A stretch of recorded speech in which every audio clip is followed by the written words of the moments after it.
Good to have you with us on this Monday. I'm Joe Fryer. And I'm Savannah Sellers. We're going to get started this morning with the race for the White House and just one more day until more than a dozen states head to the polls on Super Tuesday. Today in North Dakota, 29 delegates will be up for grabs in the Republican presidential caucuses there. Former President Donald Trump is looking to inch closer to winning the party's nomination with a win today and then a strong showing tomorrow. Trump's rival, former UN Ambassador Nikki Haley, did win her first nominating contest of the primary season. NBC News projects Haley as the winner easily in the Washington, D.C. primary over the weekend. It's a win her campaign hopes will spark some momentum heading into Super Tuesday. Meanwhile, Trump has extended his overall delegate lead over Haley by picking up wins on Saturday in Idaho, Michigan, and Missouri. Meet the Press moderator Kristen Welker sat down with Nikki Haley and spoke about the state of the race and whether she would support Trump if he becomes the nominee. Here are some highlights. Hello there, Savannah and Joe. This week on Meet the Press, I spoke with former Ambassador Nikki Haley. Here's what she had to say about whether she would stand by her RNC pledge to support the Republican nominee, even if it's Donald Trump. You did sign a pledge, an RNC pledge, to support the eventual nominee. Do you still feel bound by that pledge? I have always said that I have serious concerns about Donald Trump. I have even more concerns about Joe Biden. So is that a no? Are you bound by the RNC pledge? The RNC pledge, I mean, at the time of the debate, we had to take it to where would you support the nominee? And you had to, in order to get on that debate stage, you said yes. The RNC is now not the same RNC. Now it's So you're no Trump's longer bound by that pledge? No, I think I'll make what decision I want to make, but that's not something I'm thinking about. And I think that while y'all think about that, I'm looking at the fact that we had thousands of people in Virginia. We're headed to North Carolina. We're going to continue to go to Vermont and Maine and all these states to go and show people that there is a path forward. And so I don't look at what ifs. I look at how do we continue the conversation. You can see my full interviews and a lot more at meetthepress.com. You can also get more Meet the Press here on NBC News Now every weekday at 4 p.m. All right, Kristen, thank you. For more on the race, we're joined now by NBC News correspondent Von Hilliard. Good to have you with us. Let's start with Nikki Haley's first primary win in D.C. I guess first, was this expected? And second, how significant is it as we head into Super Tuesday? You could make the case that it was the next... Excuse me, guys. Monday here. The next best chance for Nikki Haley outside of her home state of South Carolina, which Donald Trump beat her handily in. When you're looking at Washington, D.C., you know, Donald Trump dismissed the fact that she won there, saying overnight, quote, I purposely stayed away from the D.C. vote because it is the, quote, swamp with very few delegates and no upside. Again, Donald Trump trying to make the case that it's the insiders that want Nikki Haley, nobody else. Of course, he also picked up wins in the likes of Missouri, Idaho, and Michigan this weekend, where Nikki Haley did not. Let's talk about Super Tuesday. So this is more than a dozen states, nearly 900 delegates. What are you going to be watching out for? Right. 1/3 of the delegate haul is going to come out of tomorrow's election results. And there's big plays in places like California. If one of the candidates, we're expecting that to be Donald Trump, gets over 50%, he would take all of the delegates out of California. So when does Donald Trump actually hit the delegate threshold to become what we call the presumptive nominee, essentially hit that mark to be the guy? We expect it as soon as March 12th. And if not then, March 19th, because the polling in each of these more than 12 states show Donald Trump is dominating. And so far, the results so far have shown no reason as to why that won't be the case tomorrow. Let's look at something happening in two of the states. Arkansas and North Carolina voters will encounter stricter voter ID requirements put in place since 2020. What are these requirements and how could they impact things? Right. All these new laws are playing out in real time. Since the 2020 election, 8 states have new voter ID laws, including North Carolina and Arkansas. So in both of those states, folks have to show some form of ID, photo ID, when they are coming to the polls. And in the case of North Carolina, if you are sending in a mail ballot, you even have to send in a copy, a photocopy of your photo ID along with your ballot in the mail. So these new measures are going into effect. And we should note now 36 states around the country have some form of voter ID laws for folks when they go to the polls. It's going to be a big issue throughout the year. All right, Von Hilliard, thank you so much. We're going to have full coverage of Super Tuesday right here on NBC News Now. Our extended coverage gets underway tomorrow, 5 p.m. Eastern, 2 o'clock Pacific time. And as we head into Super Tuesday, the Supreme Court could decide today if former President Trump will remain on the primary ballot in Colorado. Mr. Trump, oh, sorry. Trump is currently on the state primary ballot after a hold was placed on the Colorado Supreme Court ruling that removed him because of his efforts to overturn the 2020 election results. Trump's legal challenges are keeping the Supreme Court busy. In another incredibly important case, justices will hear arguments toward the end of April at issue whether former presidents have immunity for actions taken while in office. That decision could have far-reaching implications in several other charges the former president is facing. NBC News legal analyst Danny Ceballos joins us now with more. Danny, good morning. So a decision is expected today on whether Trump should be included on Colorado's primary ballot tomorrow. We could get this today. Take us back to the oral arguments and what they really seem to reveal about how the justices are thinking and what a ruling could potentially look like here.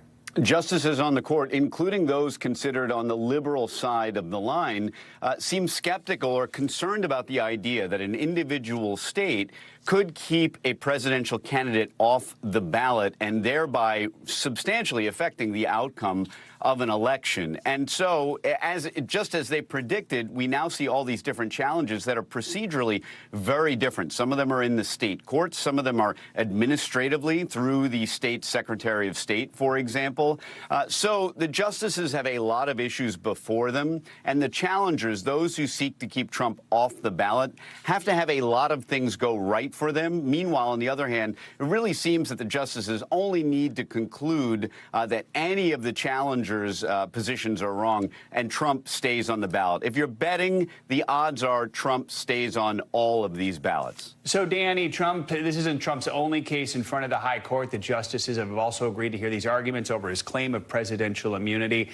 I know it's a tough one to figure out, but how likely is the high court to reverse the lower court's decision, which says no immunity for you? And is the delay alone just a win for the former president? If this were a normal case, you might think the Supreme Court never would have taken this up in the first place, and here's why. You have the issue at the district court goes one way. Then it goes the exact same way at the Circuit Court of Appeals, no immunity. Under ordinary circumstances, you would think that this petition, this request for the high court to hear this case would be denied because there's really nothing for them to take on. Normally, you have a circuit split or some reason, some patchwork law throughout the United States that interests the court. However, this is an issue of monumental legal importance, so the court was likely to take it up for that reason. And even though they put in their order, taking up the case is no indication about how they feel about the merits of the case. Now, you take that how you will in that short order. So how are they likely to rule? That who knows? But in terms of creating delay, the Trump team has succeeded in the sense that this is more months added on, and as we get closer and closer, it seems more and more difficult to have a trial in the middle of the election this year. So, Danny, one of the cases that could maybe be impacted, right, depending on how timing shakes out by the Supreme Court decision on this immunity issue, is the classified documents case. So this is that material that was found at Mar-a-Lago. And so far, the judge has not set a new trial date. Now, prosecutors wanted to start in July. Trump's attorneys, though, talking about delays, want it postponed until at least August. What are some of the issues at play here for both sides as they argue over a start date? I just want to set the stage. Whenever you're in federal court, and this is a federal case, you're going to trial within a matter of months. Now, if you have an unusually complex case, you can stretch that out a little bit. But arguably, all the Trump cases are unusually complex. The government disagrees with that notion, including in the documents case. But, I mean, it's a former president. It's unprecedented. The legal issues involved are going to be things that we've never looked at before. So even in federal court, which moves at breakneck speed, these cases are moving slowly. I said in 2023 that trials would be going on in 2025. Everyone thought I was nuts, including me, and now maybe I wasn't so nuts. All right, one more case to talk about here, Danny, and that is the Georgia election interference case, the motion to dismiss the Fulton County DA, Fani Willis. Friday, the judge said that he expects to have a decision in about 2 weeks. Real quick, how high is the bar for removing a DA? What is at stake if she's removed? The answer is after all this oral argument, we don't entirely know what the standard is for removal.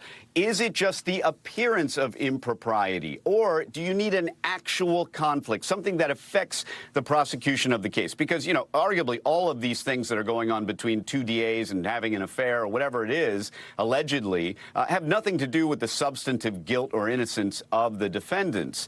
But Judge Scott McAfee is inscrutable. It's hard to tell which way he's going, but the standard here is going to be key. And then what happens to the case? Well, technically, nothing happens to the underlying prosecution. In theory, a new prosecutor could waltz in and take over the case. But as our political analysts will tell you, politically, it's a disaster. This DA, Fani Willis, was the architect of this case. Who else wants to step in and take on a case that may have been mortally wounded at this point by this motion to disqualify?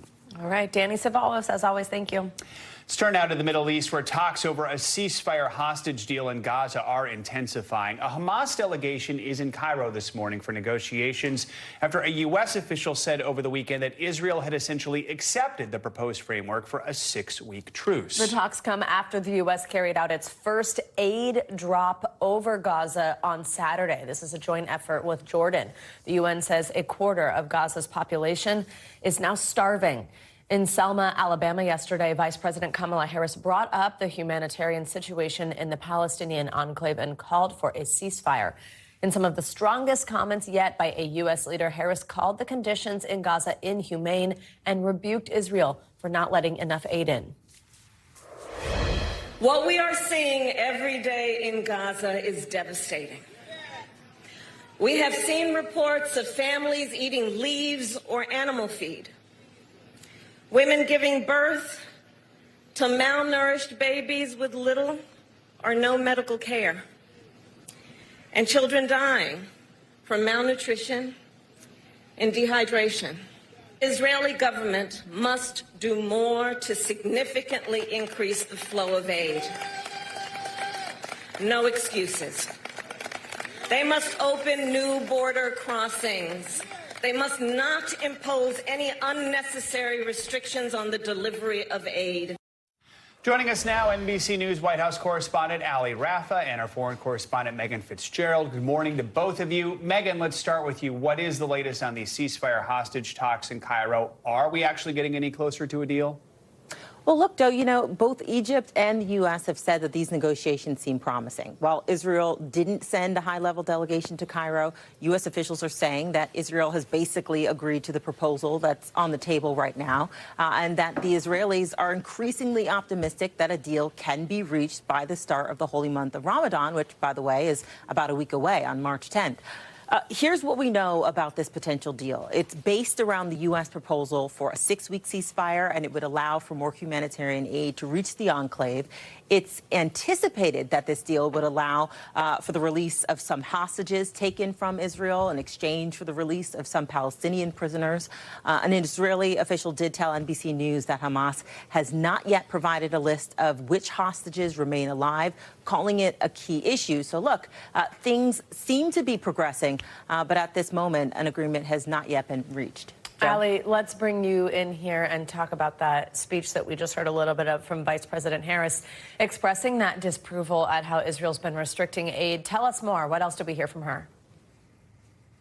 Yeah, Vice President Harris was in Selma, Alabama yesterday to commemorate the 59th anniversary of Bloody Sunday. And while she was there, she delivered really just in general the Biden administration's sharpest criticism yet of Israel's handling of its war with Hamas. As you laid out, she talked about in painful detail how dire the humanitarian crisis there has become. She called on Israel to do more to allow that humanitarian aid to flow in. And this comes, of course, after we saw the first deliveries of U.S. airdrops in cooperation and coordination with the Jordanian Air Force, those airdrops delivering nearly 40,000 ready-to-eat meals over Gaza's coastline on Saturday. Vice President Harris also urged Israel to open more of those land routes after we know that 2 of Israel's border crossings are open, but the aid that is flowing through there has been bottlenecked in recent weeks. And Harris really doubled down on the administration's calls for a pause in fighting, to not just allow for the flow of more humanitarian aid into Gaza, but also the release of remaining hostages. Listen to what she said here. And given the immense scale of suffering in Gaza, there must be an immediate ceasefire. Hamas claims it wants a ceasefire. Well, there is a deal on the table. And as we have said, Hamas needs to agree to that deal. Her comments, of course, coming at a critical time. As you heard, Megan talked about those critical ceasefire talks in Cairo kicking off yesterday. No doubt the Biden administration watching those very closely, guys. So, Megan, the vice president in her comments painting a picture of what's happening inside Gaza. Now NBC News has learned 2 6-month-old twins were among those killed in an Israeli airstrike on Rafah yesterday. What more can you tell us about this? Yeah, Joe, this is just another devastating story that we continue to see coming out of Gaza. An Israeli attack killed 19 people in this particular strike. Among those killed, as you mentioned, 6-month-old twins. Our team on the ground in Gaza spoke to the 29-year-old mother who tearfully said that she lost both of her twins and her husband. She kept repeating while holding her babies, who would now call her mom. The Associated Press is reporting this woman had been trying to have children for 10 years. Our team on the ground also spoke to a man who says that he lost 30 members of his family during this war, guys. Oh, just so heartbreaking. Ali, we know Vice President Harris and Secretary Blinken are actually meeting with Israeli War Cabinet Minister Benny Gantz today in Washington. We understand, though, Gantz is making this visit without Prime Minister Netanyahu's approval. Explain to us what's going on here.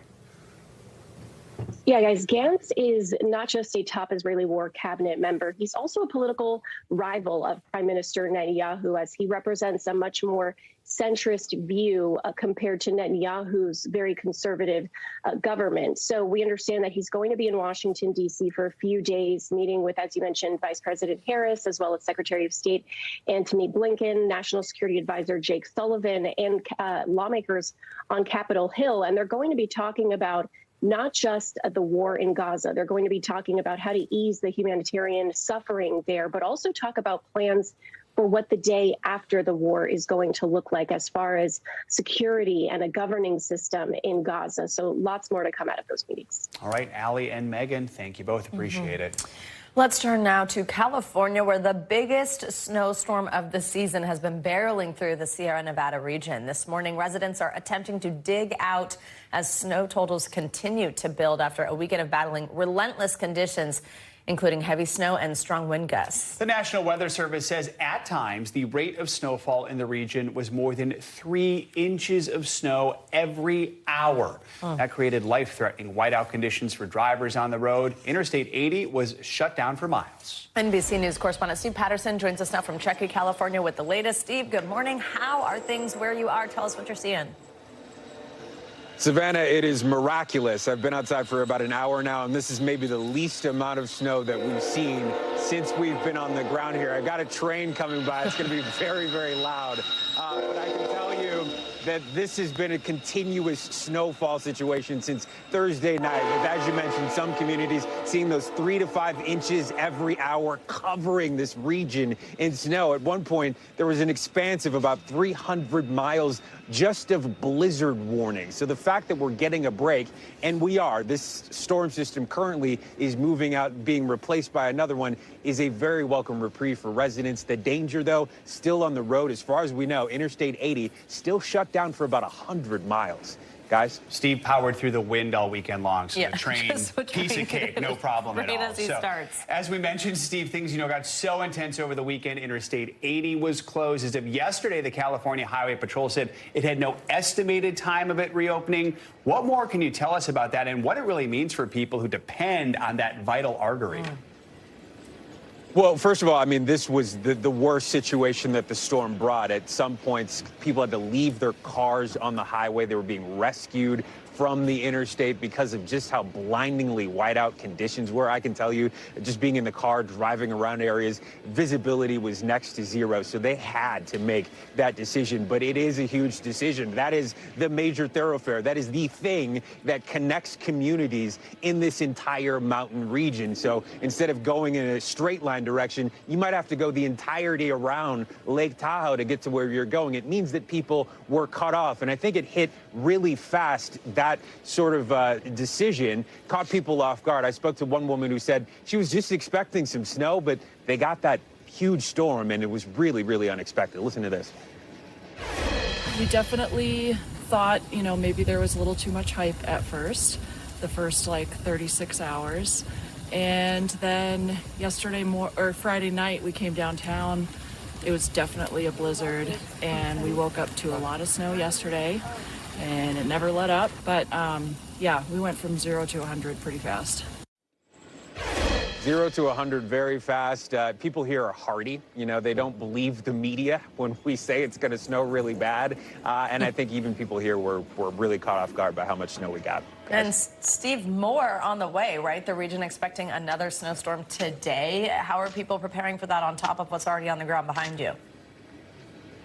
First of all, I think we should change preparing to prepared. People in this region just know what to do. I mean, and we've already faced now the worst storm of the season, likely to be the worst storm all year. And the worst that we're talking about, frankly, is just a really big road closure. So I think, we're going to get more snow, of course, maybe 1 to 2 feet in some communities. It could be as early as this afternoon, likely more like just a few inches in several other communities. But, nobody wants to see it, but I think people are prepared for it. They're ready for it. These crews have been working all day and all night. A little bit more snow is nothing they can't handle.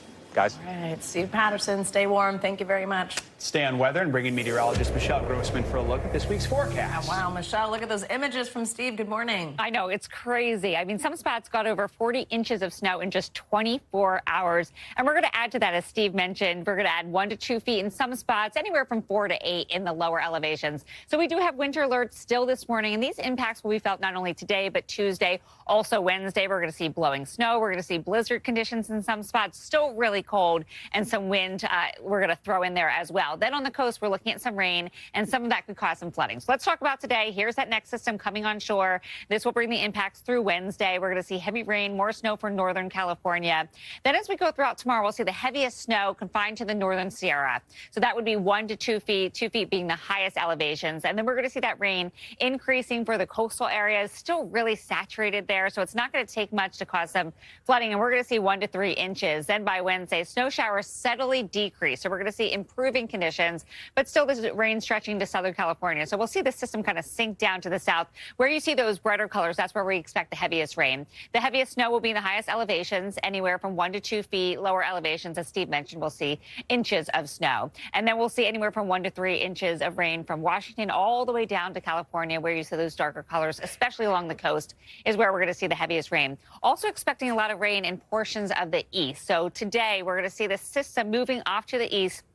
That's going to bring the chance for rain from the southern plains all the way into the Midwest. On the northern part of this, where you see that cold air, where you see this blue here, we're going to see some snow falling along the Great Lakes and also kind of a mixture in between. But we will see pockets of heavy rain. Also concerned about the threat for some severe weather today, also tomorrow. Tomorrow, the rain chances return to the northeast, and we're going to keep the rain in the forecast there for a couple days. You will need that umbrella for a while. Today, the severe threat, winds gusting up to 60 miles per hour. Could see some large hail as well. Where you see this green area, that is the likeliest spot. So Houston to Dallas, Little Rock, St. Louis into Burlington, even Chicago could see some gusty thunderstorms as we go throughout this Monday.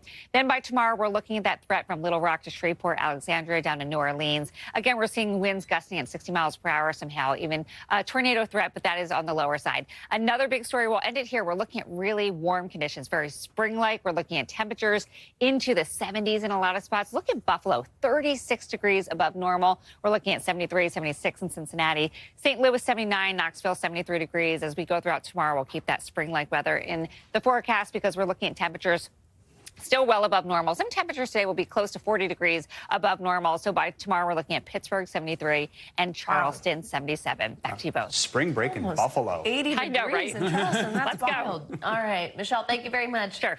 Much more to come here on Morning News Now. Later this hour, controversy on campus. We'll take you to Florida, where a new state law is forcing universities to cut their DEI programs. Up first after the break, a closer look at a growing crisis. We'll take you to the southern border, where illegal crossings have become a key issue in the November election. Stay with us. We'll be right back.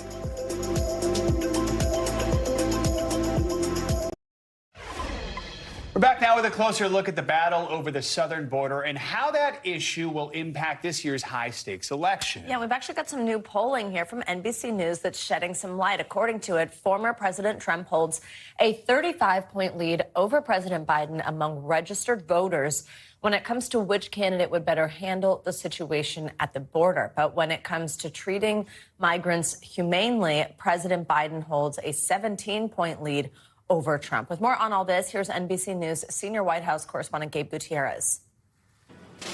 A split-screen moment, 300 miles apart, but politically, a world away. Show a little spine. President Biden in Brownsville, Texas, blasting House Republicans for torpedoing a bipartisan border security bill and delivering this message to Donald Trump. Join me, or I'll join you, in telling the Congress to pass this bipartisan border security bill. We can do it together.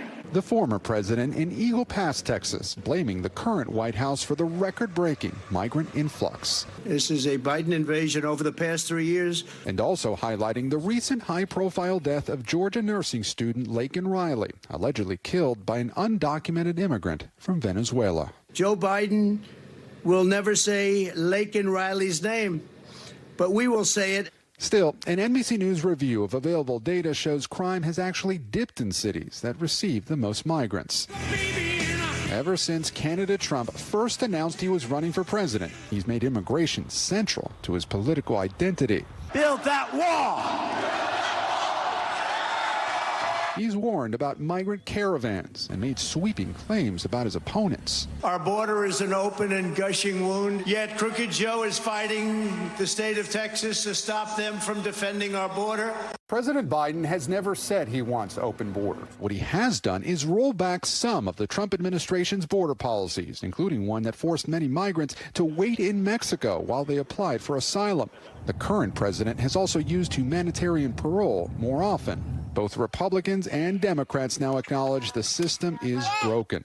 But the Border Patrol Union says former President Trump's hardline policies deterred illegal immigration. They were very effective for us as Border Patrol agents in securing the border. The White House argues the spike in illegal border crossings is due to several factors, including increased migration around the world. President Biden insists he's offering a solution, but that House Republicans are blocking it. If that bill were the law today, I'd shut down the border right now and fix it quickly. It may not be that simple. To shut down the border, the U.S. would need Mexico to take back far more migrants than it's already agreed to. Still, the Biden administration is also considering new executive actions that would make it harder for migrants to get asylum and easier to deport them faster. We do need immigration reform. If that happens, migrant advocates like Myra Paredes are worried the asylum process will become even more dangerous. These are people's lives. These are people's futures that we are basically playing with or using as a pawn. In no way or form should we ever use that for political gain. Our thanks to Gabe Gutierrez for that report. DHS officials tell NBC News that unless Congress takes action, Immigration and Customs Enforcement is forecasting a budget shortfall of more than $500 million. Let's get to international headlines now, starting in Ukraine, where the death toll from a Russian drone attack in the city of Odessa is rising. NBC's Claudio Lavanga joins us with that and other world news. Claudio, good morning. Good morning, guys. That's right. Officials in Ukraine say that so far at least 12 people, including 5 children, were killed after a Russian drone crashed into a residential building in the southern port city of Odessa on Saturday. Now, President Zelensky said 5 other people have been rescued alive, adding the attack showed the need to further strengthen the country's air defense capacities. City officials declared Sunday as a day of mourning. Now to Iceland, where the world's famous Blue Lagoon was evacuated on Saturday after a national broadcaster warned of an imminent volcanic eruption. The warning was triggered by increased seismic activity in the area around the lagoon. The neighboring town was also evacuated. And we end up in southeast Morocco, where scientists have calculated the age of one of the largest and most complex sand dunes for the first time. Scientists have discovered that a star dune called Lala Lalia was formed 13,000 years ago while using a technique called luminescence dating. Star dunes are found in Africa, Asia, North America, as well as on Mars, but experts had never before been able to put a date on when they were formed. Back to you guys. Looking good for that old. All right, good for that sand dune. Thanks, Claudio. Coming up, ending a legacy. When we come back, we're going to take you to Connecticut as lawmakers weigh whether to ban controversial legacy admissions in private colleges. Plus, she's sailing her way into history. We're going to introduce you to a sailor now just days away from becoming the first American woman to race around the world solo. You're watching Morning News Now.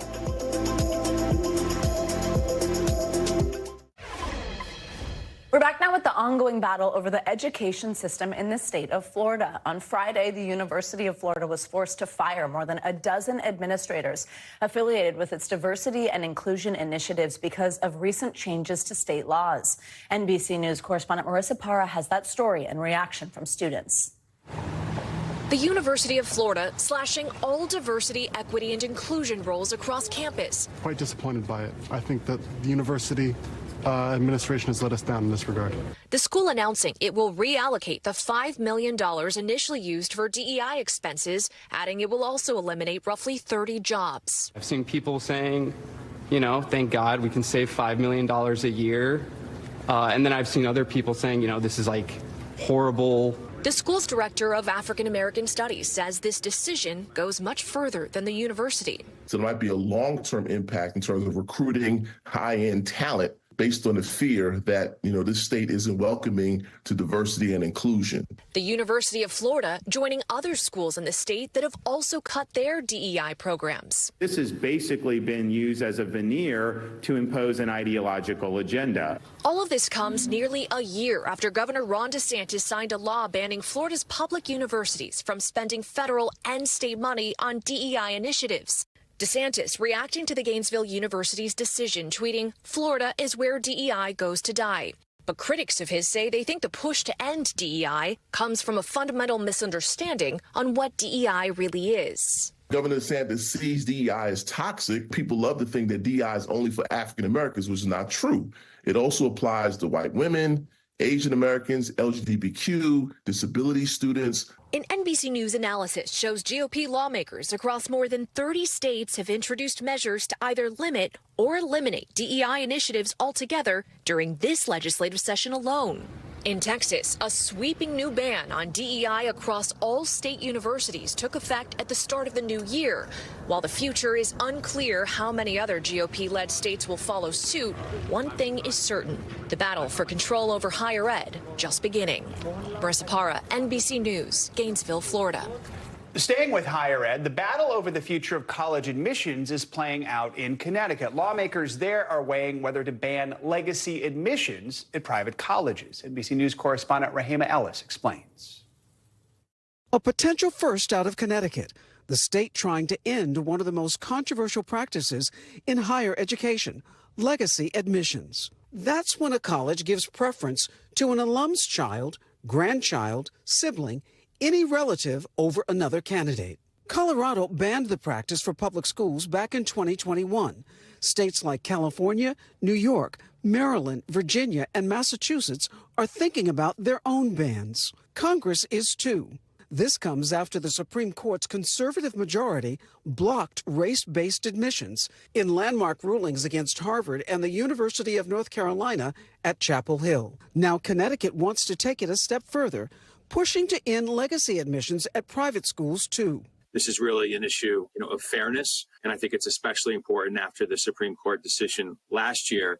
We asked Democratic State Senator Derek Slapp, who runs Connecticut's State's Education Committee, why he thinks schools like Yale should be subject to state law.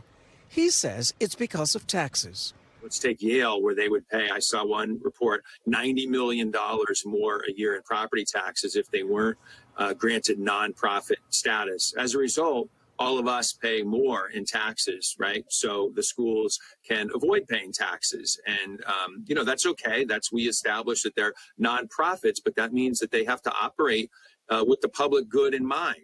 We asked Yale if they would end legacy admissions.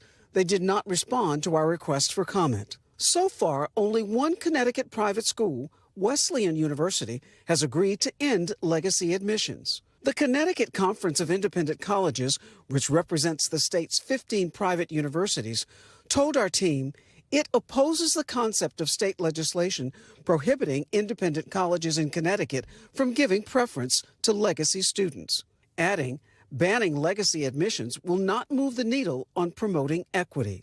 But many schools seem to disagree, according to new Department of Education data, especially out west, where some entire states don't have schools that consider legacy. And a huge shift in just 4 years. Just over a quarter of four-year public and private colleges nationwide consider legacy status, down from half in 2020. But more selective schools are holding tighter to the practice. 57% of them still consider legacy. SLAP says that's a huge issue.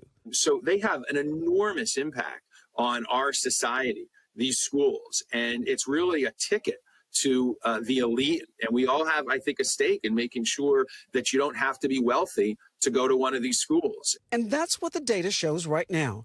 At the most selective schools, 30% of legacy applicants come from the top 1%, 2/3 from the richest 5%. Experts like James Murphy at Education Reform Now say the backlash nationwide is now bipartisan. Republicans and Democrats both understand how basically unfair legacy preferences are. There's just one catch to this bill. If Yale or any other private school in Connecticut decides not to end legacy admissions, this bill won't penalize them. Murphy says the political pressure is enough. My expectation is that colleges in Connecticut are law-abiding institutions. They want to be on the right side of the law. And once the law is passed, they will drop legacy preferences. Our thanks to Rahima Ellis for that report. Now to the story of one woman and her quest to chart a new path for girls with a love of sailing. Her name is Cole Brower, and she's just days away from becoming the first American woman to race nonstop around the world alone. NBC News correspondent Emily Ikeda has more on her journey.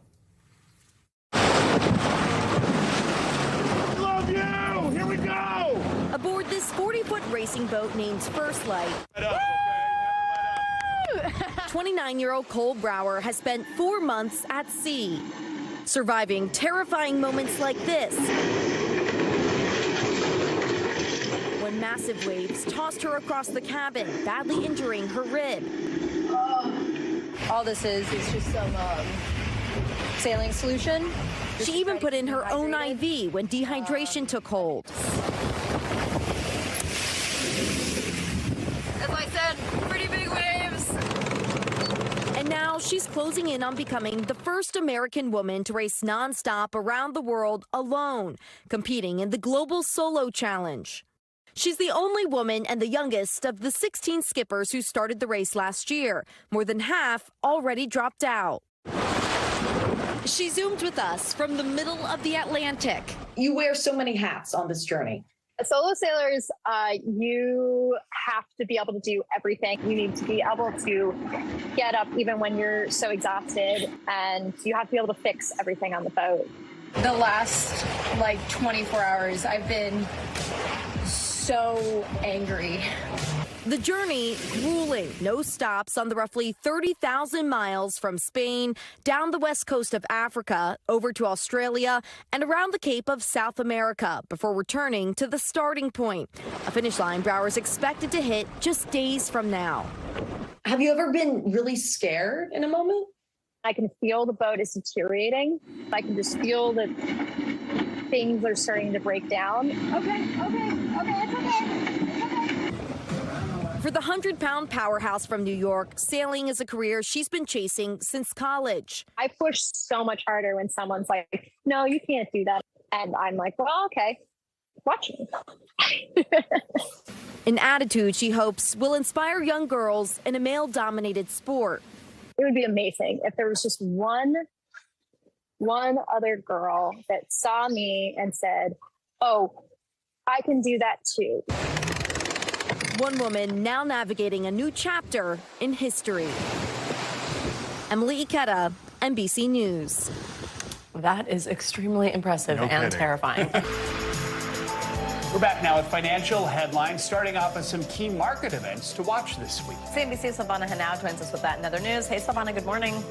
Savannah, Joe, good morning to you. Yeah, so let's get you some headlines. All right, let's start with, it's a very busy week for investors. We got a chock full of economic data that could determine the future path of interest rates. We get reports on factory orders, the services sector, job openings, productivity, and it's all topped off by the monthly jobs number on Friday.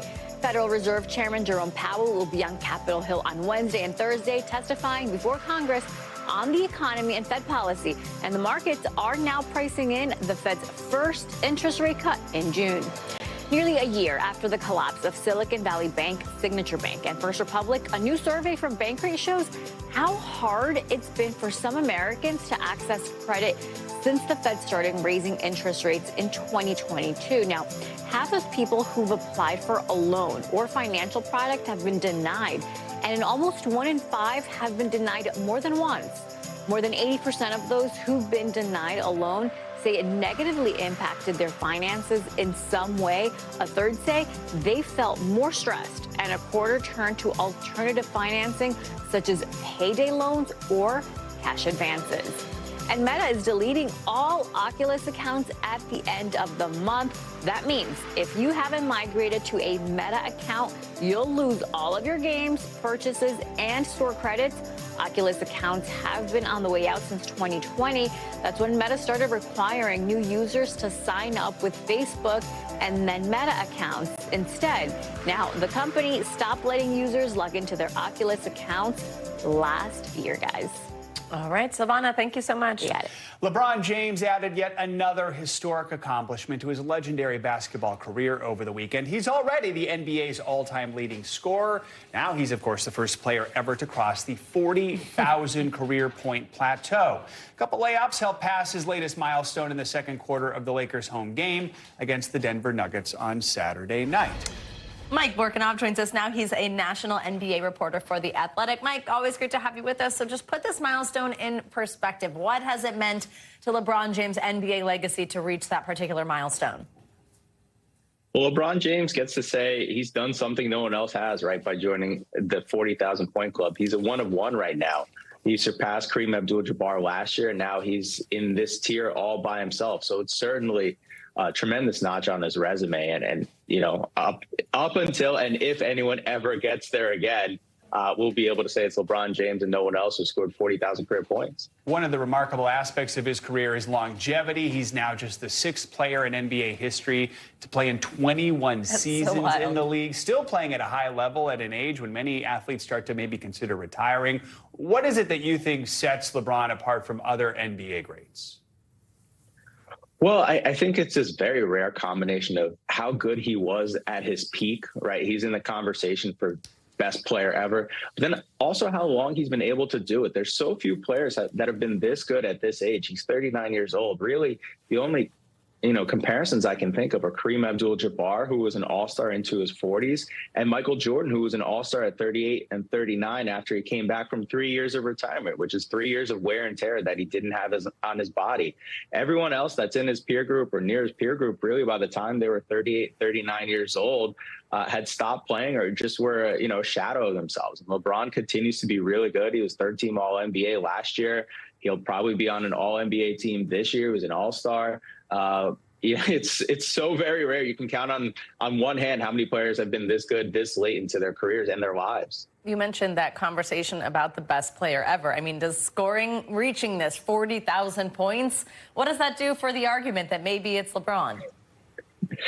It only makes it more complicated, right? This is going to be the debate that goes on forever and ever. It certainly helps his case. This is something that Michael Jordan was never able to do. LeBron James has also played 401 more games in his career than Michael Jordan, too, right? So that helps get him to this scoring record, but also gives him a longevity that MJ never had. And I think at this point, I'm not sure there's any new data points that can sway either side of it. You're just kind of camped out on one side, and everything else helps make you make your argument.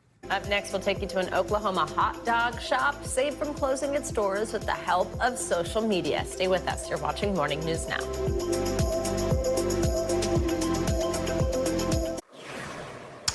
Welcome back. You could say some drivers in Ohio pulled back the reins on a major interstate over the weekend after running into a rather unusual traffic jam. 2 rogue police horses were seen trotting into traffic down Cleveland's I-90 on Saturday. Look at this video. Officials there say the horses had inadvertently strayed during routine exercise, I'd say so. After briefly making traffic a literal zoo, they were safely recovered by officers and no accidents on the road occurred. Joe, who knows? Maybe they just wanted to hit the Rock and Roll Hall of Fame, head to a Cavs game, or just looking for best spot for some fresh hay. Yeah. What do you think? Hey, glad they're okay. That's the most Yes, important thing. exactly. All right. Finally this hour, the story of an Oklahoma hot dog shop that was on the brink of closing its doors until one customer stopped by for lunch, snapping a picture that changed everything. NBC News correspondent Morgan Chesky has that story. In Norman, Oklahoma, at Spiral's Hot Dogs and More, you'll find owner Scott Hosick living his dream. I just wanted to be able to take care of enough people to keep the doors open and make a little bit of money. Isn't it delicious? Perfect. His Spiral Sliced Dogs, gourmet creations, just as beloved as the man who serves them. Scott's just a great person. I mean, fantastic guy. It feels like your family, and he'll come and hang out, and you can't leave in a bad mood.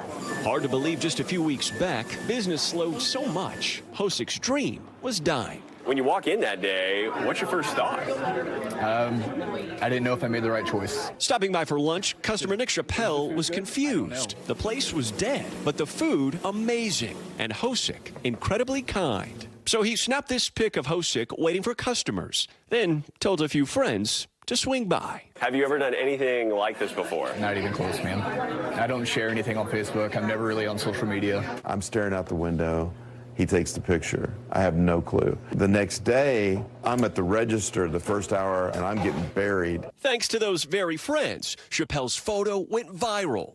Hosick selling more hot dogs in a single day than in weeks prior, and it hasn't slowed down since. You guys would not be here without the Post. It's probably didn't know anything about it. Never heard anything about it. I mean, look around right now, man. Has it sunk in yet that you did this? No. I still don't believe it was me. Hosick respectfully disagrees. He not only now calls Chappelle a friend, he even let him name his own hot dog that will live on long after his act of kindness. One day you're trying to figure out, what will I do? What other job can I do? What other function can I do? And then suddenly to be resurrected, yeah, I'd say one man saved the show. Good seeing you again, brother. It's good to see you too. And most of all, saved a dream. Every one of our hot dogs are made with love, so the more love we give, the better off we're going to be. Morgan Chesky, NBC News, Norman, Oklahoma. Gosh, the story about a hot dog just made me tear up. I know, it's so It's sweet. really And now we want hot dogs for breakfast Yeah, on top of all of that. Love a hot dog. Glad we could share that one with you. That's going to do it for this hour of Morning News Now. Stay with us. The news continues right now.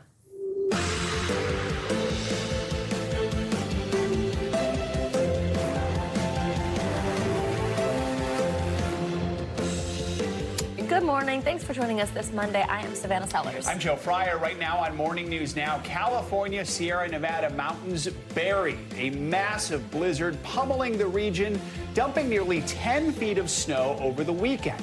Travelers and truckers on major highways, they're caught in the whiteout crossfire and left stranded. Emergency crews now racing to clear the roads. The wild weather isn't over yet. We've got your full forecast. This as firefighters in Texas battle a red-hot crisis of their own. In the race for the White House, we're looking ahead to Super Tuesday when voters in 15 states will cast their primary ballots. It's expected to be another major primary knockout for former President Trump. So what might that mean for the future of Nikki Haley's campaign as she racks up her first 2024 win? In the Middle East, global pressure is ramping up for a ceasefire in Gaza, and the U.S. has started a risky wartime operation, dropping much-needed humanitarian aid to millions of starving Palestinians. It comes as Vice President Kamala Harris takes this searing stance on Israel's continued offensive. As I have said many times, too many innocent Palestinians have been killed. There must be an immediate ceasefire.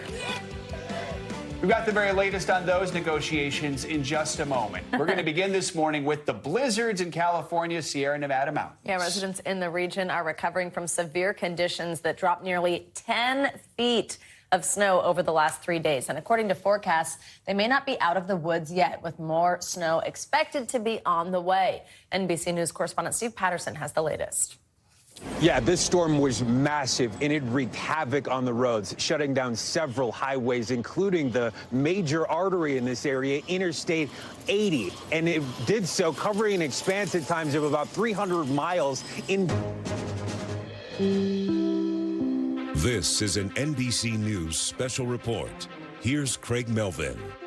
And a good Monday morning to you. We're coming on the air with some breaking news from the Supreme Court about former President Donald Trump. The High Court just said moments ago that Mr. Trump can stay on this year's presidential ballot in Colorado after that state barred him from its Republican primary. Colorado Supreme Court had disqualified Mr. Trump under a constitutional provision that bars people who engage in insurrection from holding office. The decision today, of course, coming ahead of tomorrow's Super Tuesday contest when 15 states, including Colorado, will hold primary elections. Senior legal correspondent Laura Jarrett is here with us to walk us through what this decision means and what this decision does not mean. Vaughn Hilliard is also here in the studio as well. He's been covering the Trump campaign. Vaughn, I'll get to you in just a moment. Laura, let me start with you. This was a case that was about Colorado, but it sounds like this is going to have ramifications that extend beyond just that state. Absolutely, Craig. The Republican frontrunner is now permitted to run for president, not only in Colorado, but across all 50 states. The justices here in a unanimous decision rejecting Colorado's effort to ban him under the Constitution's so-called insurrection clause. The heart of this case about the meaning of a largely untested provision of the Constitution, Section 3 of the 14th Amendment, which says essentially that if you take an oath to uphold the Constitution and then you engage in insurrection, you are not permitted to hold that office once again. But again, the court here is saying because the Constitution makes Congress rather than the states responsible for enforcing Section 3 against federal office holders and candidates, we reverse. So again, a clear win for the Republican frontrunner. The Colorado case was the one that was in front of them right now, but other states had tried to ban him from the ballot, including Maine and Illinois. With the court doing this right now, those essentially will also be wiped away, Craig. And again, as you point out, a unanimous decision, not something we see very frequently from the Supreme Court these days.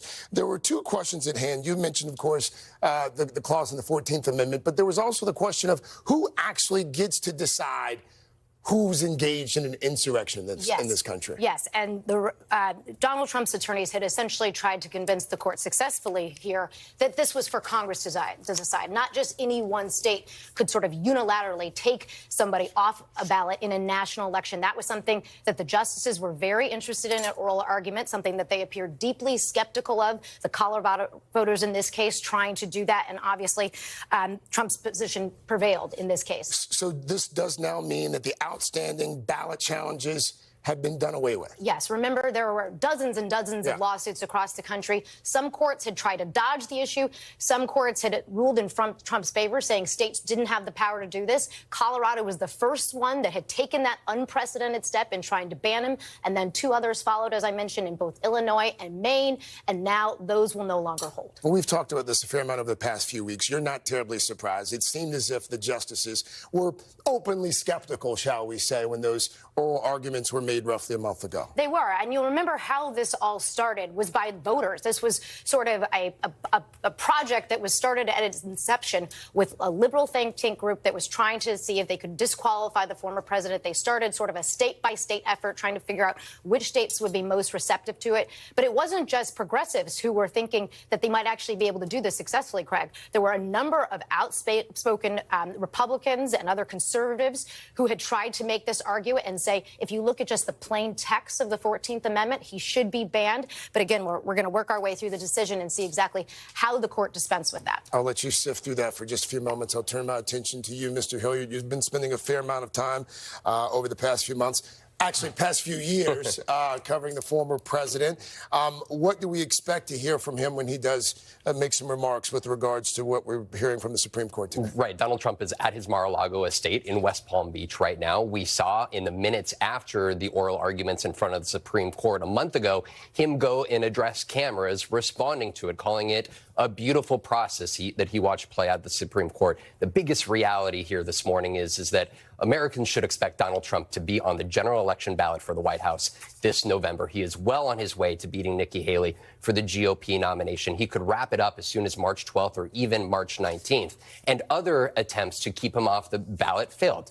Laura mentioned Congress, you know, in the Supreme Court suggesting it's up to Congress to determine whether he had engaged in insurrection. And folks will recall in the weeks after the January 6th attack, when Donald Trump had left the White House, that the U.S. House voted to, in fact, impeach Donald Trump on insurrection charges. But then the U.S. Senate came a few votes short of voting to convict him. 7 Republicans voted to convict him during those proceedings, but it took 2/3 of the Senate to actually bar him from ever being able to serve in the White House again. And another argument from Trump's attorneys in front of the U.S. Supreme Court was the fact that the special counsel, Jack Smith, who was the one who charged Donald Trump with those felonies stemming from the efforts to overturn the 2020 election, Jack Smith, the special counsel, never actually charged him on felony insurrection charges, which again hits at the heart of, for all intents and purposes, Donald Trump. As long as he wraps up this GOP nomination, the efforts to keep him from the ballot in November are all but over now. All right, Vaughn, stand by for me for just a moment. I want to come back to you. But right now, let me bring in Carol Lamb. Carol is a former federal prosecutor. She's also an NBC News legal analyst. And Carol, as my friend and colleague Laura Jarrett pointed out just a few moments ago, a unanimous decision here, somewhat uncommon. But what have we been able to glean, if anything, so far from sifting through this order? Anything from the liberal justices, the more liberal justices specifically?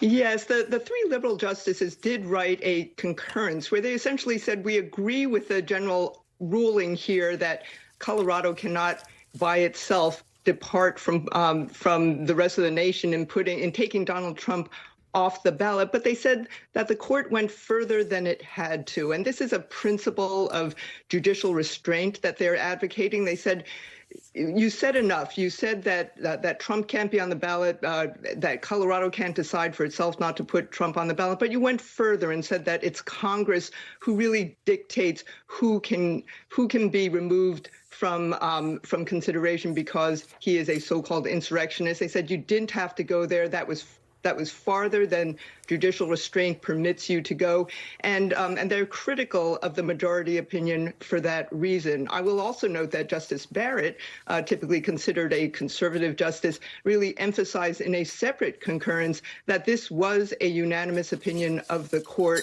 and she said that is the message that the nation should take away from this, that we can decide these cases unanimously. Carol, stand by for me as well, if you can, please, ma'am. NBC News legal analyst Catherine Christian is also with us now.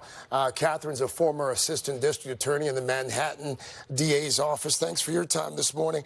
Throughout the argument, it really did seem to folks who are watching and listening that the justices didn't really spend a fair amount of time focusing on one of the central questions here in this case, whether the former president actually participated in an insurrection. What do you make of that part of this? They clearly did not want to go there. It's, you know, the statement that at the end of the decision, all 9 members of the court agree with the result that Section 3 rests with Congress and not the state. That's very important that it was unanimous. So you can't say it was, you know, 7-2, 5-4. Everyone was on the same page as to the result. As Carol said, some of the more liberal justices had little quibble, but they agree with the result, that Colorado on its own can't do that. No state in the United States can do that. So I think they deliberately, all 9 of them, really wanted to stay away from insurrection versus not doing an insurrection. All right, stand by for me as well. I want to bring Vaughn back into the conversation because perhaps unsurprisingly, we do have a statement now from the former president on the heels of this unanimous Supreme Court decision. What's he saying about this? It's a short one, Craig. Quote, big win for America, all caps on his social media account. Again, Donald Trump is in Mar-a-Lago ahead of Super Tuesday. We could expect him to go and make statements here today, as he did after those oral arguments went before the Supreme Court, in which he addressed cameras and suggested this was all part of Democratic efforts to try to keep him off of the ballot and try to disenfranchise, in his words, millions of Republican voters here around the country. Now, as for those Republican voters, they're going to have the shot, not only in Colorado, but those other 15 states for Super Tuesday tomorrow, for vote for Donald Trump if they so choose to, and quite likely come the general election. If Donald Trump does, in fact, become the presumptive nominee, we could expect to see him on the ballot. And for Donald Trump, making that case that there have been efforts to take away the opportunity for him to be at the White House has been at the core of his 2024 presidential White House run. Again, you spent a great deal of time covering the former president when he was in office, and since he's been a candidate as well. The reality is, with the exception of Save Washington, D.C. this weekend, none of the president's legal problems so far appear to have any sort of effect on him politically so far. Fair to say? Fair to say. And we've seen the Republicans who were at one point running against him 1 year ago. It was a year ago March when that first indictment came down, stemming from the alleged hush money payments in the criminal trial that he faces, which is slated to begin on March 25th, just 3 weeks from now. It was the Republicans that were running against him that lined up in his defense. Even around these Supreme Court arguments, it was, again, Republicans from Ron DeSantis to Nikki Haley to Mike Pence who, again, were arguing that Donald Trump should remain on the ballot and have come to his defense. And largely, we have seen Republican voters, millions of Republican voters, come to his defense at the ballot box this spring. All right, let's pause the political, turn back once again to the legal analyst. I know you've been able to sift through this a little bit more. Anything jump out at you? Yeah, the court seemed really concerned with this idea of a patchwork of rulings across the entire country. And I think that's why the court, for all 9 members, decided that Colorado can't do this. And, of course, some of the progressives on the court are concerned that the court went further than it needs to. But we should note that this is not sort of the last word that we will hear from these justices this term when it comes to the former president. They have an enormous issue on their plate. Immunity. And in that case, again, his acts leading up to January 6th are going to be at the heart of that. Because remember, in that case, in Washington, D.C., he's being charged criminally with what the special prosecutor thinks, the special counsel thinks, were his efforts to try to reverse the 2020 election. And so even if this case, his actions on January 6th were certainly an enormous part of it, and they've sort of dodged that issue, they're going to have to confront it head on very soon. Again, I know we haven't had a great deal of time to start to sift through this, but have you been able to glean anything in terms of how these justices may rule on that based on anything that's written here or said here? No, mostly because they tried to dodge it so fully in this one that they don't dip their toe in that. But they could dodge it in that way because, remember, here, they didn't even have to get to the insurrectionist part of this because they had 5 different other ways to try to get out of it. They chose the congressional route, but there were other ways. And so they just weren't confronted with it as head-on as they're going to be in immunity. There's no way for them to dodge it. When they're deciding whether or not he should be shielded from prosecution for his own acts, his acts are going to be at the heart of that case. And to be clear, this decision today from the High Court, not just immunity, the other legal challenges facing the former president, this doesn't mean anything for those. No, it doesn't. Obviously, the one that's coming up most sort of pressingly is the New York hush money case, perhaps the only criminal case that he will face before the November election. That one is, of course, slated for March 25th, Craig. All right, let's turn back to the political for just a moment here, because as you point out, we are just hours away from Super Tuesday. At this point, any reason to believe that the former president's momentum will be slowed at all tomorrow? No. Number one, polling shows no evidence of that. And folks around the country are already voting by mail. Just this weekend, he won elections in Missouri, in Idaho, in Michigan, picking up all the delegates coming from those states. The only place that he lost this weekend, and the only place that he has lost throughout this entire primary process so far, was Washington, D.C., which Donald Trump said, of course, Nikki Haley, in his words, would win the swamp in the vote of the D.C. insiders. But we and the Trump campaign as well, they expect him to hit the delegate threshold to become the presumptive nominee.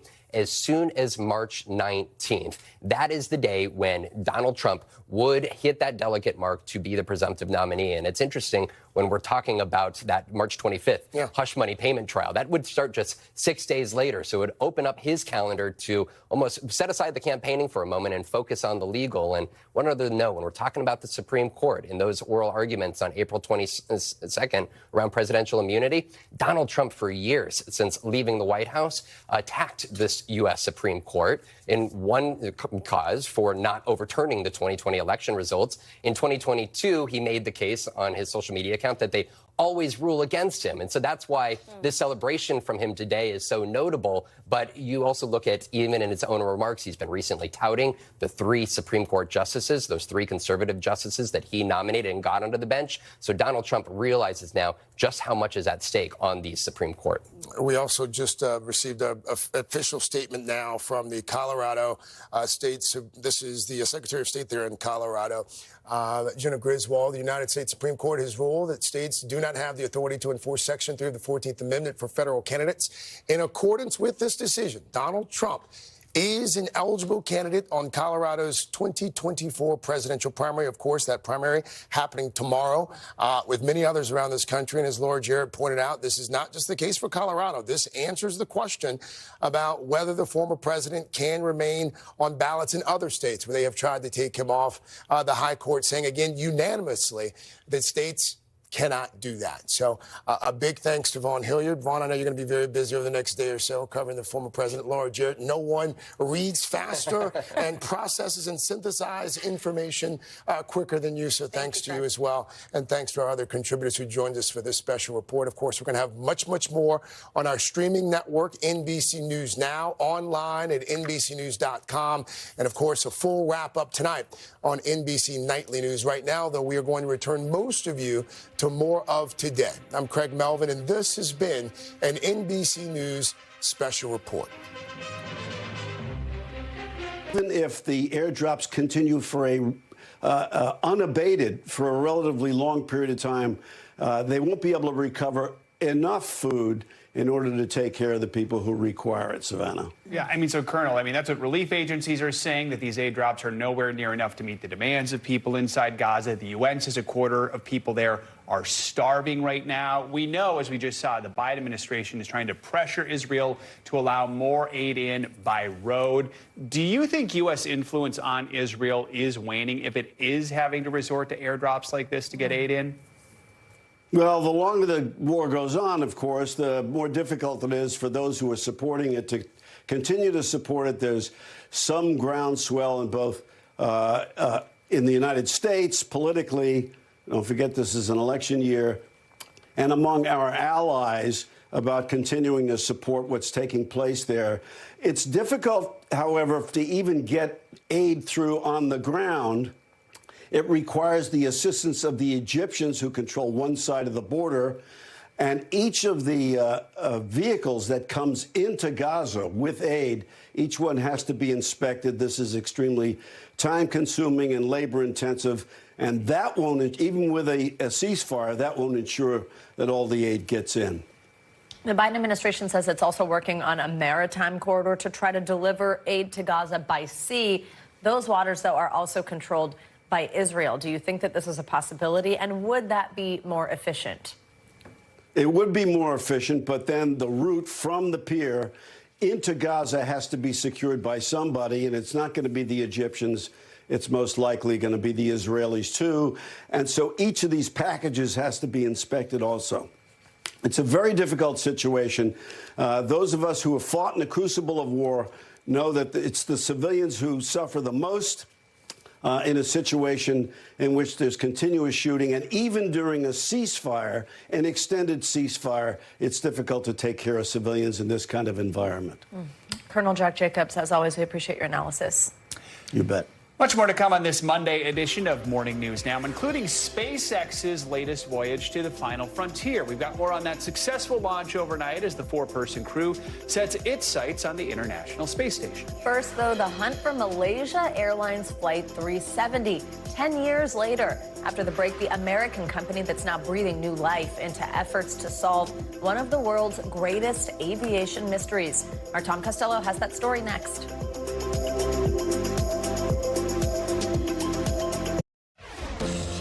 Welcome back. Let's get to international news now. Haiti is under a state of emergency after a mass jailbreak over the weekend. NBC's Claudio Lavaga joins us with that and other world headlines. Claudio, good morning. Good morning, guys. That's right. On Sunday, Haiti declared a state of emergency after thousands of prisoners escaped from the country's largest prison following an attack by criminal gangs. Now, the Ministry of Communication of Haiti said in a statement that police confronted heavily armed criminals seeking at any cost to free people from custody and were not able to stop the criminals from freeing a large number of prisoners. The jailbreak took place at the Haiti's National Penitentiary in the capital Port-au-Prince. According to a source at the United Nations, around 3,500 prisoners are believed to have escaped. Well, that is the vast majority of inmates in that prison. In the past few months, Haiti has experienced a surge of gang violence that has plagued the country. Let's now go to Switzerland, where citizens voted in a referendum in favor of an increase to the monthly state pension, despite the government's warning that the increase will be too expensive to afford. Until now, the maximum monthly state pension in Switzerland was a little more than $2,700. Not enough, many say, to afford to live there, especially in particularly expensive cities like Zurich and Geneva. 60% of people voted in favor to add an extra month's pension each year. 75% rejected raising the pension age from 65 to 66. And let's end this tour of the world in India, where Mark Zuckerberg, Bill Gates and Ivanka Trump were among guests in the star-studded pre-wedding party of Anand Ambani, the son of Mukesh Ambani, the richest man in Asia. Celebrations lasted 3 days, and the 1,200 guests enjoyed performances, among others, by pop superstar Rihanna and magician David Blaine. According to Reuters, which saw a copy of the planning document provided to invitees, guests were served 500 dishes created by around 100 chefs. Now, that's what I call a Bollywood wedding. Back to you guys. A lot of cooks in the kitchen. Right? Rihanna at a wedding? Dang. All right, Claudia, thanks. Now to an enduring mystery. It was 10 years ago this week that Malaysia Airlines Flight 370 disappeared on a flight from Kuala Lumpur to Beijing. Now the Malaysian government says a U.S. company is proposing a new search for the plane, which was never found. NBC News senior correspondent Tom Costello covers aviation for us, has been on this story from the beginning. Tom, good morning. That's right. Unsolved for 10 years. And for 3,650 days, the families of the missing have been demanding that the government of Malaysia keep searching for that missing 777, thought to have gone down in the southern Indian Ocean. And now an American marine robotics firm might be giving new hope to find the plane and the 239 people on board. It was 10 years ago this week. One of the world's great aviation mysteries began on March 8th, 2014. Still no emergency transmitter signal, no sign of wreckage. Malaysia Airlines Flight 370, a red-eye from Kuala Lumpur to Beijing, seemed routine. Malaysian 370, contact Ho Chi Minh 120.9. Good night. Good night, Malaysian 370. But something went terribly wrong. Radar and satellite data suggest a plane made a sudden U-turn, flew back over Malaysia, cut north, then apparently turned south, disappearing somewhere in the southern Indian Ocean, an extremely difficult place to search. NBC's Keir Simmons spent weeks in the search zone. There's no sign of Flight 370. This is an area with very few people, very few ships. It is just a very, very remote part of our world. Now the American company Ocean Infinity is proposing a new search, with the Malaysian government signaling support. I'm very, very confident that the government of Malaysia and the cabinet will approve such proposal. Ocean Infinity already conducted a months-long search for the plane in 2018, but came up empty, though pieces of the wreckage have washed ashore on Reunion Island, thousands of miles from the search zone, and further west off the coast of Africa. It has no step on it, as is written on many aircraft wings. Talk of a new search comes as many of the MH370 family members gather to honor their loved ones ahead of the 10-year mark. Families really want closure to this. One of those family members, Sarah Bachik, who lost her boyfriend, Philip Wood. It's a real travesty what happened. She's since married and runs a resort in Panama. While she has doubts about whether another search will happen, she remains hopeful. They owe it to the world, they owe it to the family members to find out what happened. So the leading theory continues to be that the pilot intentionally flew the plane off course and then crashed the plane into the ocean. Experts say that he had a motive, opportunity, he had knowledge to get the plane to fly that path the way it did. Very few people would be able to do that, but that's just a theory. This mystery may never be solved, even if they do find the plane. Joe, back to you. All right, Tom, thanks so much. Coming up, breaking up with spring break. Florida's busy party season kicking into high gear, but how are all those crackdown measures holding up in the wake of violence there in recent years? We'll take you there next.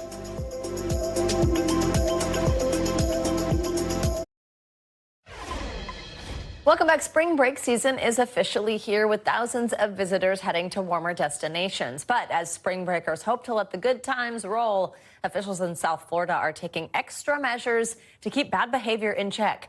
NBC News correspondent Sam Brock joins us from Miami Beach, Florida. Of course, one of the hottest spring break spots. Sam, what you seeing? Good morning. Yeah, Savannah, good morning. Look, this first weekend just happened. You know, there were no significant incidents to report. That is good news. There were about 35, 36 arrests over Friday and Saturday night. Sounds like it's a lot. It's really not. I will say this, however.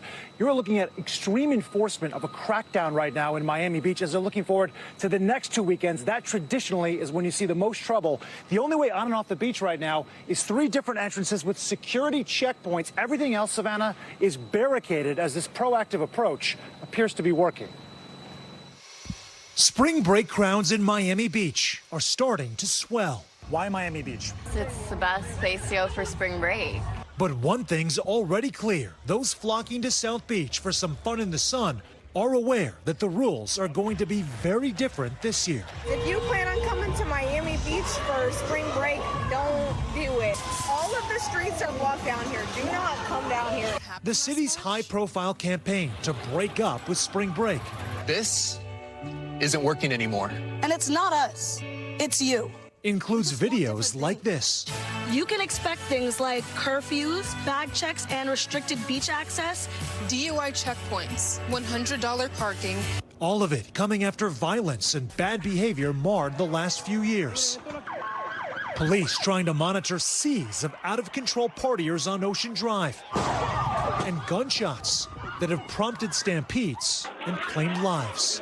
A group of students from Virginia heard about the city's recent spring break history. Did you see the stampedes, though? I did. It's scary. It really is. But have felt comforted by what they've seen this spring break. The lines to get into places at night have been a lot shorter, but there's been a lot more security. We have a very, very good plan. Miami Beach's police chief, Wayne Jones, telling us every member of the department is working extended hours for spring break. And they're using new drone technology from Skydio to track incidents and those in distress. He says the city's safety plan is comprehensive and the message crystal clear. You come here, you have a good time, you behave, we will invite you back. If you come here, you break the law, we're likely going to arrest you. And in addition to every member of the Miami Beach Police Department being active and working extended hours over spring break, Savannah, you are also looking at some 16 supportive agencies from around the region and the largest state police presence that they have ever seen here in South Florida for spring break. Parking garages are closed in South Beach. It costs $100 if you want to park 40 blocks away. They're doing whatever they can to flush out the bad behavior. Savannah? $100 for 40 blocks away. Wow, that would keep me away. All right, Sam Brock, thank you so much. Not chump change. Yeah, no kidding. Overnight, a SpaceX rocket set off for the International Space Station with 4 crew members on board. The Falcon 9 successfully lifted off from the Kennedy Space Center in Florida after 2 previous attempts were scrubbed because of poor weather. It's propelling a Dragon spacecraft with 3 NASA astronauts and a Russian cosmonaut on board. While at the space station, the crew will conduct more than 100 experiments and demonstrations for what NASA says will help a new era of space exploration. Now to another launch we're following, this one for the history books. NASA's Artemis II crew is continuing to prepare for next year's scheduled mission around the moon. The crew will include the first black astronaut and the first woman astronaut on a lunar mission. Their training recently brought them to San Diego, where they teamed up with service members to practice their return to Earth. Reporter Amari Fleming from our San Diego affiliate KNSD has more on that. Astronauts and their Artemis II recovery team have been training for what happens after their Orion space capsule splashes down off California's coast. Artemis II Commander Reed Wiseman dishing up high praise for San Diego service members involved. Everyone is there for a mission. They're there for a purpose. And they are there to help and assist, and they are ready to throw their lives on any problem to get the mission accomplished. Wiseman is part of the 4-person crew who'll be the first in 50 years to travel around the moon. The explorers say while the Artemis project is about sustainably living and working on the moon, the ultimate goal is humans on Mars. It's about building on what we learned there and exploring even deeper. And that means going to Mars and answering some of those fundamental questions that we all have about ourselves. What does it mean to be human? Are we alone in the universe? How do we all get here? 3, 2, 1. Boosters in ignition. After their 10-day, 685,000-mile journey around the moon, scheduled for next year, the Orion capsule forecast to splash down near Catalina Island in San Clemente. NASA provided this video of the Navy boats retrieving the astronauts from the test capsule out to sea during practice. The goal? To get the astronauts from the capsule, then helicopter them to get a medical check on board an amphibious transport ship like the San Diego within 2 hours. One of the practice runs showed a problem they overcame. For quite a while, we were under that rotor wash waiting for a successful hookup, and you're just watching all the potential things that could go wrong. But then you watch all these sailors fall back on their training and how efficiently and accurately they start executing with precision. We're helping refine the techniques and procedures that the Navy will use to recover the Orion capsule when it splashes down in the ocean. This is the 11th capsule recovery test. NBC7 was granted exclusive access in December of 2022 to see preparations to recover an unmanned Orion capsule. When Orion takes flight next year, Pomona native Victor Glover will be living out his childhood dream as pilot of the Orion space capsule, giving his fellow astronauts a space eye view he and some of his fellow explorers have seen of America's finest city. When you're coming up to the west coast of the U.S., whether it's day or night, California is incredibly beautiful, and all the mountains that you see out to the east of California. But what I love the most is coming up at night, and you see Tijuana, you can see the border, you can see San Diego. We have a mission to explore the unknown in aerospace, to innovate for the benefit of humanity, and to inspire the world through discovery. Our thanks to Amari Fleming for that story. NASA is targeting September of next year for the Artemis II crewed mission around the world. Coming up, a grand slam of a grand opening for one groundbreaking Minneapolis bar. After the break, the radiant reaction women's sports fans are giving to a bar of their own. This is Morning News Now.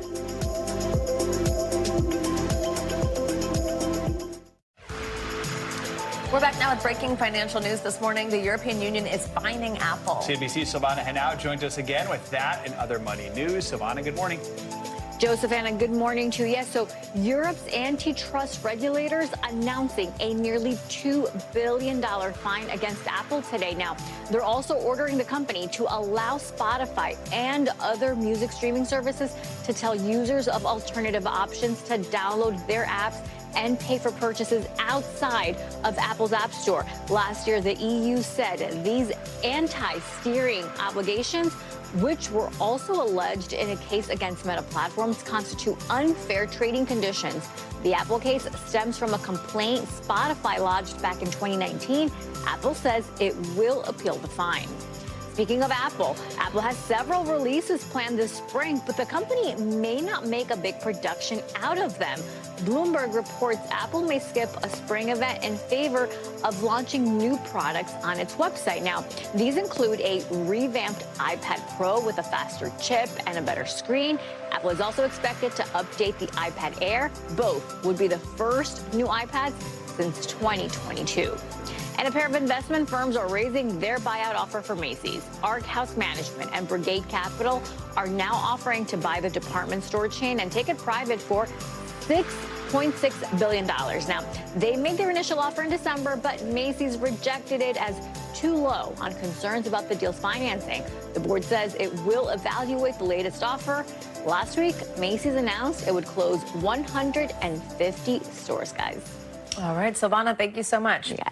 Well, for one California student, getting a haircut was the difference between a good prom and a great one. And that's where his teacher stepped in. NBC News correspondent Peter Alexander has this heartwarming story.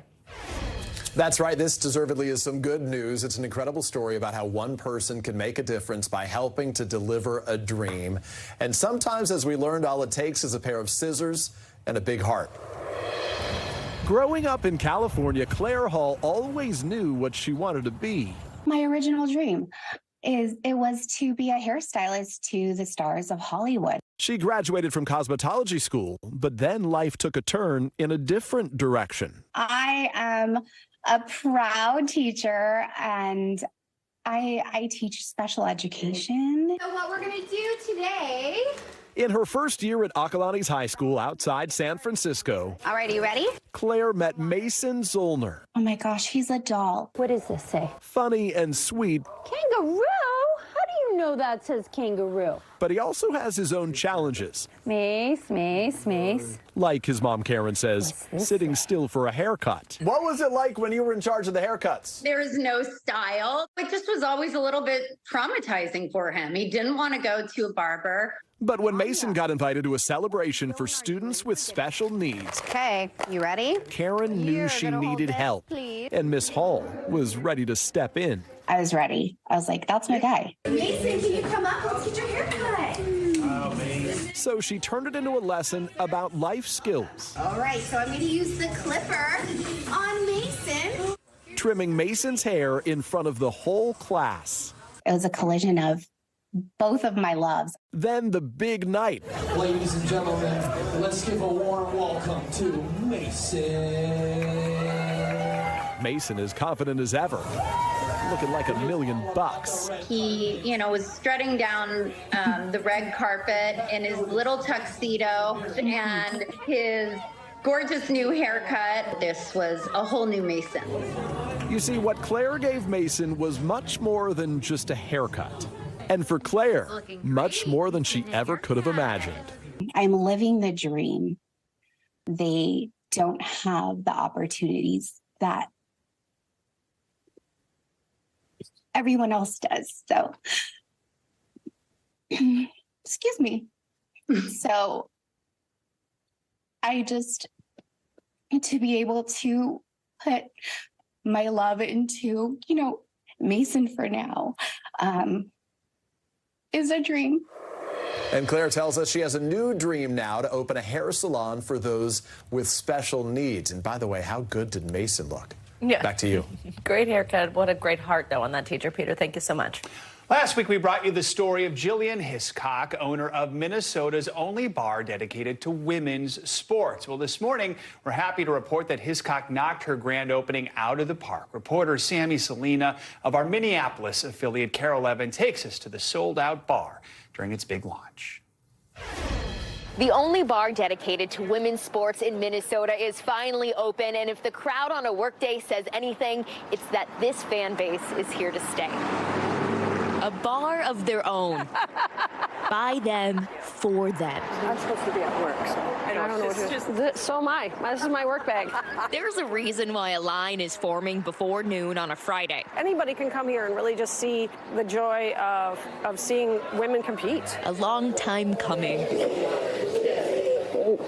After striking out for years. I wish I didn't put makeup on. With one last lucky hug from Mom. Oh, she's not going to want a picture now. She's bawling. All right, everybody, good morning. Owner Jillian Hiscock steps up to the mound. All right. Hi, y'all. Welcome in. Just one. Did you want to sit at a table or the bar?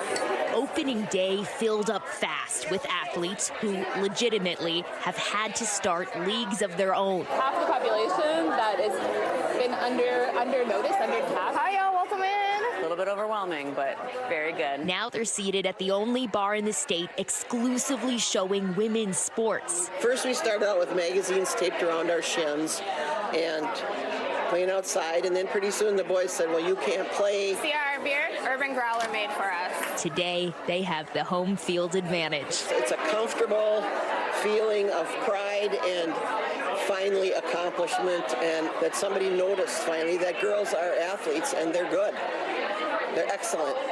Yep. Yeah. Great problem to have. Jillian Hiscox. Already on a wait list. Oh, yeah. Mom, Joyce. That's the kind of environment she wants to have. Someplace where people can come and feel at home. Recalls a time there just wasn't a chance to play ball. We didn't have Title IX until after my senior in high school, so we didn't get to have athletics. I think that we've come a really long way, and we still have a really long way to go, right? Like, we have got a lot of people that have allowed us to get to this point right now, but we still have younger generations that we need to be doing more for. But this is exactly where I think I'm going to be every weekend. Honestly. This speaks volumes. Listen to this. It's just crazy loud. They're having so much fun. Noon on a Friday, so people are coming out. It's only going to get more busy and crazy. The saying goes, there's no crying in baseball. But Jillian will allow it only if they're happy tears. This is Jill. She's got the love in her heart and the people to support her because she's always there for everybody else. Sammy Solina. And I'm just so proud of her. KARE 11 News. So glad to see that we could bring you the grand opening of that Wow, event. how incredible.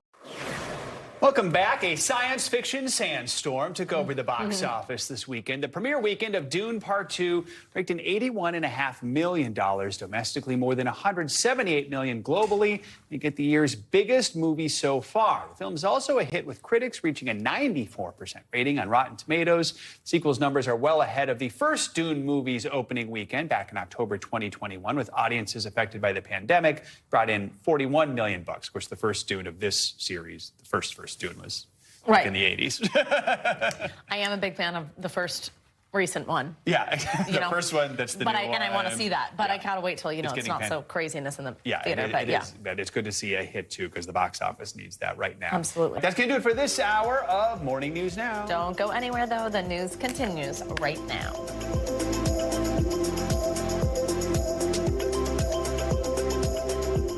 Thanks for watching. Stay updated about breaking news and top stories on the NBC News app or follow us on social media.